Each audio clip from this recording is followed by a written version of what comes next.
Hi, everyone. I'm going to read a story called ColorFull, Celebrating the Colors God Gave Us by Dorena Williamson, illustrated by Cornelius van Wright and Ying-Hwa.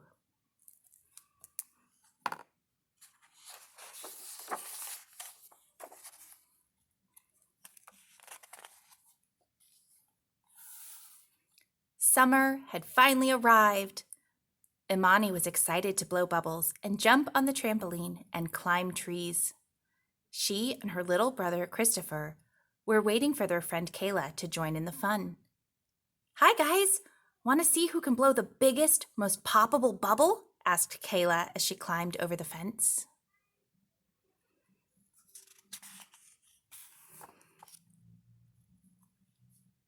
Wow, look at my bubble, said Christopher. It's full of swirly colors. I've got colors floating on mine too, Kayla added. I never knew bubbles could have so many colors, said Imani.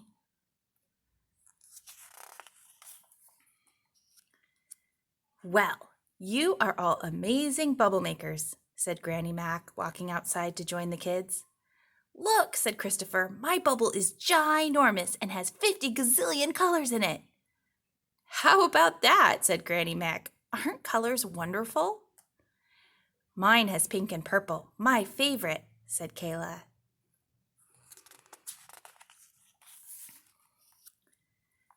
Well, isn't that something, said Granny Mac. Right in this backyard, what other colorful things do you see? I see Mama's flowers, lots of orange and yellow, said Imani.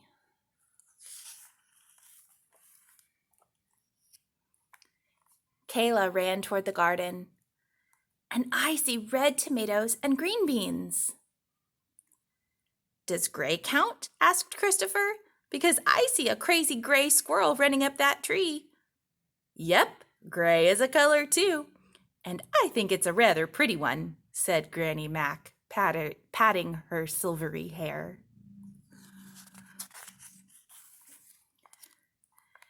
Close your eyes, she said. Imagine if you couldn't see any of the colorful things around you. No blue sky, no white clouds, no crazy gray squirrel. Now open your eyes and enjoy the view. God did wonderful work making his creation so colorful.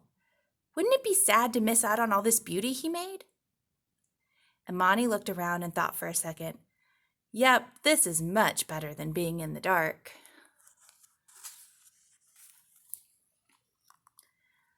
You guys are probably thirsty after all that color hunting. Come have a snack, and I want to tell you something else that is very special about God's creation. We just saw how God painted vivid colors. He did that on purpose, making everything in the earth and sky a special color.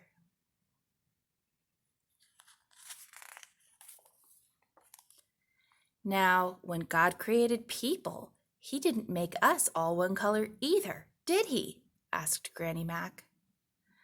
No, ma'am. God made my skin chocolate just like yours, said Christopher with pride. That's right, chuckled Granny Mac. God decided chocolate was the right skin color for you. And Imani, even though you and Christopher are in the same family, your caramel-colored skin is different than his. What about me, Granny Mac? Asked Kayla, her eyes wide. Dear girl, God decided you would look beautiful with vanilla-colored skin.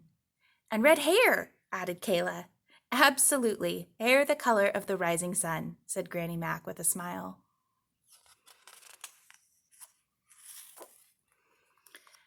God must love color to have made all of the earth's people with such wonderful shades. That's something to celebrate. We can celebrate all our differences, the color of our skin, the texture of our hair, the shape of our eyes, nose, and lips. Every single person is part of God's grand design. Sometimes people say we should be colorblind and not notice the different colors of our skin. But God gave us eyes to take in all his wonderful colors. Why would we want to be blind and not see them? So if we aren't colorblind, then what are we? Asked Kayla. Granny Mac declared, well, our eyes are full of all the colors God made, and our hearts are full of celebration for all that color. So that means we are colorful. Yeah, baby, we're not colorblind, we're colorful, said Christopher. You know what else has color? Asked Granny Mac. Ice cream! Whoopee! Said the kids. Look, said Imani, all our ice cream is colorful too. Being colorful sure does taste good, said Christopher. I agree, said Granny Mac. Being colorful is one of God's sweetest gifts. There's also a note at the end of this book for parents and for kids to talk about together.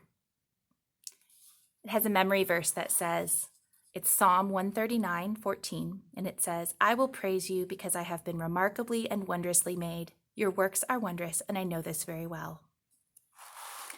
It also encourages you to read Acts 10:24-28. Peter was one of Jesus' disciples and watched his master cross cultural barriers.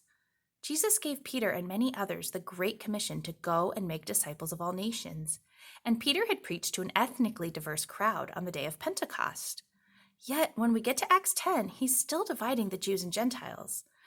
As God leads Peter to the home of a Gentile named Cornelius, Peter has a defining moment and declares that God has shown him that no race is better than any other. God wants us to understand his intent in creating everything good, including every person in the world. We are all remarkably and wondrously made.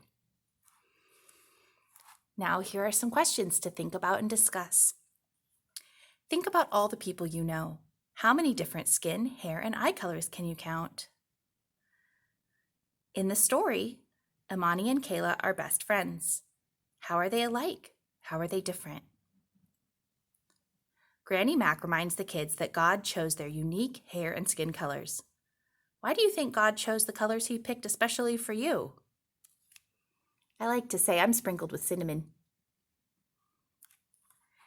Imagine a world with no color. What would it be like? Would it be happy or sad? Why?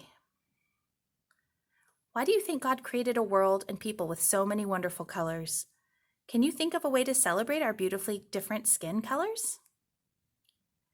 Think about the meanings of the words blind and full. Would you rather be colorblind or colorful? Why? I also think it's important to recognize that people with different color skin have different backgrounds and have different experiences in the world. And it's helpful for us not just to notice and celebrate those differences, but to listen to each other and find out what being a different color means for how they interact with different people in the world. I encourage you to have a discussion with your family and with your friends and to ask some good questions and explore what it's like to be in a different skin color than what you experience. Thanks for joining us today.